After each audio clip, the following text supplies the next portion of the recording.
news stories. Watch this nonsense. So this one's kind of funny. This happens frequently. These guys hacked into a massage parlor in, I think, South Korea, and they got a list of clients. They didn't get any videos or anything, but they then contacted the people saying they had videos and demanding payment.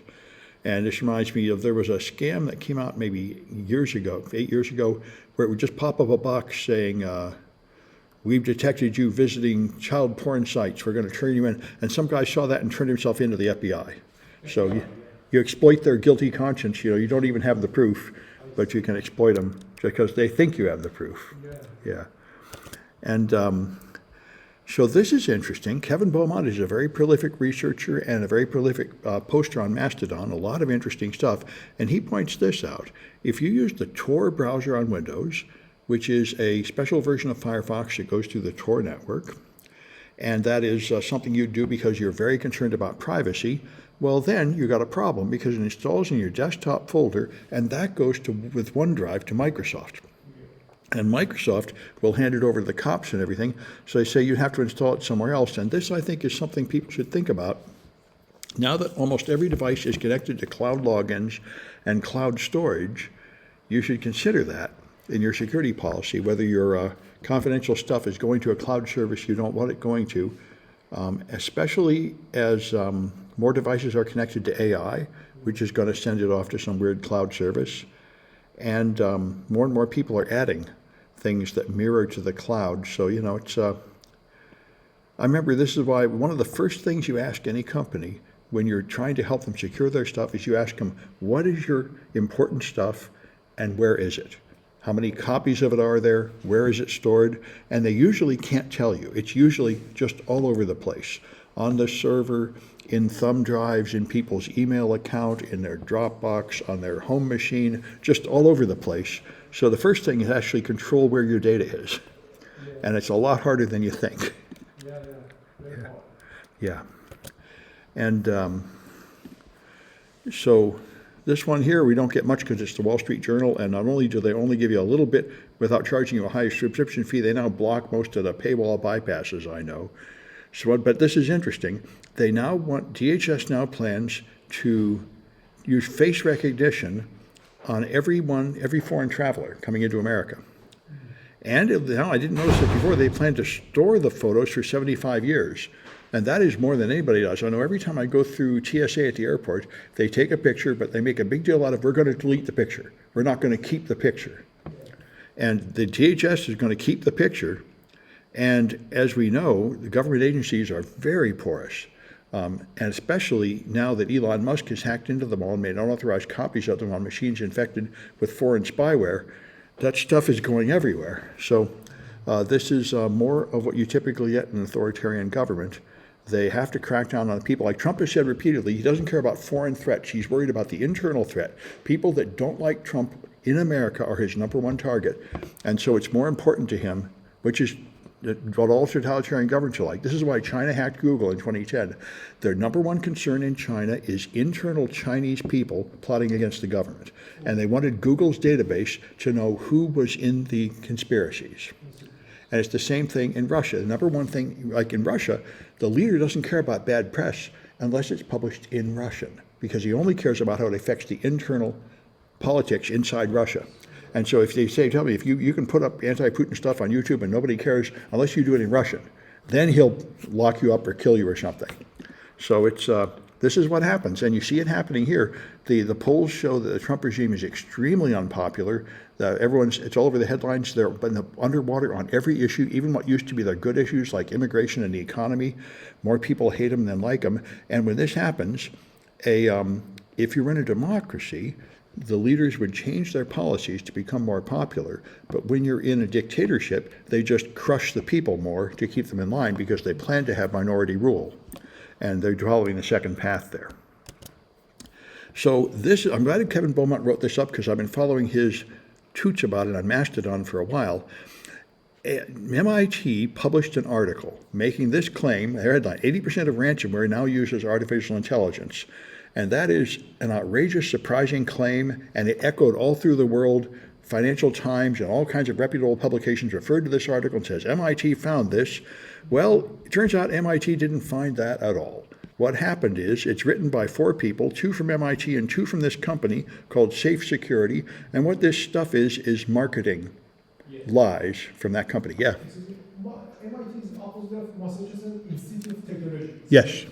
Yes, and they're very respected, but here they are messing that up. And so everybody, and many people working in the field of dealing with ransomware, which Kevin Beaumont is one, immediately said, this is absolutely not true. Ransomware is not being written by AI. And as soon as it got pretty popular on Mastodon, many people, several researchers complaining about it, they just disappeared the article. They just took it down with no explanation. And so now the Financial Times and other papers are linking to an article that is not there. There's no explanation. There's no official retraction, which is what you're supposed to do. I mean, if you put up something as some kind of news or scientific agency, and then you retract it, you have to explain that. Otherwise, it echoes around. So they talk about this, and I think probably the simplest, quick explanation of what's wrong with it comes from Marcus Hutchins here, a famous security researcher. And so he says, what they did was they claimed that these ransomware groups are AI-powered, but they didn't explain what that is. But if they ever think they used AI at all, then they called them AI-powered. And they even referred to groups as AI-powered that disbanded in 2023 before there was much AI around and all that jazz. So it's complete garbage. It's all lies, and MIT needs to come clean. And so far, they're just silent about it, which I certainly understand this. I remember years ago, they got mad at me, and so they took down my web page off the campus server, and they put spyware secretly on my office machine, which of course I found. And colleges tend to do this. They don't have a logical response. They just panic and do stupid things, trying to cover things up. Anyway, so this is the truth, which is why I thought it's more helpful. Here's Fortinet, one of the top firewall vendors in the world, with their report of the latest Q1 cybercrime, and they point out what happens is the way ransomware works and other financially motivated intrusions is from stolen credentials, either through phishing or by purchasing them from dumps, from info stealers. That's what people in the business know. That's what I hear. In fact, I brought up a similar article on Paul's Security Weekly this week, and I said, there's this article that says that only 23% of people pay the ransom anymore.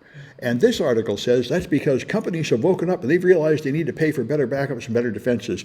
And everybody else laughed and said, no, they're not doing that. What is happening is people are switching to info stealers. And so it's not like management is doing anything. It's like the criminals are moving to a more lucrative way to make money. Anyway, and so they show that, valid accounts from domain accounts, connecting external services. They're mostly stolen accounts. Credential views valid credentials, and they log in through VPNs. That's the problem. You have some way for people to log in remotely, so the criminals just log in remotely and steal your stuff. It's pretty obvious. That's what's really going on, not that they're writing super ransomware with AI. So this is, you remember, hit the headlines, the cases where a AI chatbot talked to a teenager and committed suicide because it told him to, stuff like that. So now this guy in San Francisco is making this plush toy that has AI in it, so it becomes friends with your kids. It chats with little kids. And they say within a few hours it becomes their best friend. So this is what they're going to talk to. The kid said, I used to be lonely, but this toy is so nice, it's now my friend. And I wonder, if they're going to do that, they really better have that thing under control so it doesn't say terrible things. And as far as I can tell, these AIs are not under control, and they do say terrible things. So I don't know. I'm not sure if this might be a huge lawsuit in the making. Also, there's the other issue. Is this really healthy? Even if it is not telling your kid to do something awful, wouldn't it be better for your kid to have like an actual friend? Wouldn't it be better for him to actually learn how to socialize with a real human? I know I'm really out of date, but I come from a time before all this stuff. Anyway, we'll see what happens. And so this is pretty nasty in the world of enshittification. So he got a smart vacuum, one of these things.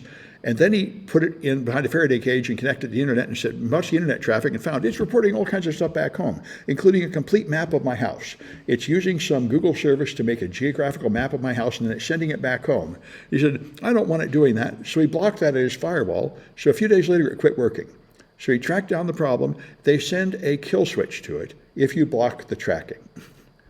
So he reverse engineered it and found a way to turn it back on and reverse the kill switch and all that. But it does show something which, I've been sort of reluctant to admit. Apparently, they really get a lot of value out of the data they steal. Apparently, there's so much that they make a lot of money by selling that data. And how much can it be worth? I guess it must be worth an awful lot. They're willing to brick their products if they don't have the data. I would think that knowing the layout of random people's houses wouldn't really be worth much, but I guess it must be worth a lot to somebody. They must be selling it to somebody. I guess you could sell it to somebody selling carpets or something, and they know who'd be likely to buy their carpets or something like that. But it's hard to believe it'd be so valuable that you'd do a thing like that, but that's what's happening. And then, of course, the issue is that legal? I would think you'd at least have to put that in the terms of service nobody reads, that will brick the device if you block our tracking. Anyway, so this is sort of a nightmare. One of the things antivirus companies have always worried about is there's rumors that they're actually writing the viruses. And they always make a big deal of saying, we don't hire criminals, we do background checks and all that. And the rumors in the industry are that that's not true. What they do is they hire consulting companies that then hire the criminals without telling them. So, but anyway, so here you got ransomware. This guy people are at a consulting company that pays ransom for you, negotiates, and 3 of the people in there were performing the ransomware attacks.